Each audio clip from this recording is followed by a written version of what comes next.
আসা হয়েছে এটি মুর্শিদাবাদের রঘুনাথগঞ্জ গার্লস হাই স্কুল। স্কুলে আমাকে তিলক করে আসতে বারণ করা হয়েছে। আমি এই ব্যাপারে নিয়ে আমার বাড়ির গার্জিয়ানকে বলেছি যে তিলক করে স্কুলে যেতে বারণ করেছে, কিন্তু আমার বাড়ির গার্জিয়ান বলে যে তিলক করে স্কুলে যা। আমি আমার বাড়ির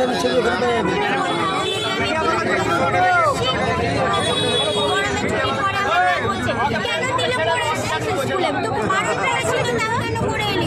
আমি বললাম আমার বাড়ির গার্জিয়ান বলেছে তাই। আর বলেছে স্কুলে আসা যাবে না, লিখিত করে সিগনেচার করে দিতে বলেছে। আমি ম্যামকে এই কথা বললাম, কিন্তু ম্যাম বললো এটা কোনো কথা হলো, আরো চুপ রাঙিয়ে ধমক দিয়ে অনেক রকম কথা বলছে যে পারবে না। আমার মনে হচ্ছে এবার মারবে আর কিছু করবে, আর ভয় আমার হাত পা কাঁপছে। কি নাম, পরিচয়? অনুমণ্ডল, কোন ক্লাসের ছাত্রী? 8-এ। আপনি কি দাবি রাখছেন?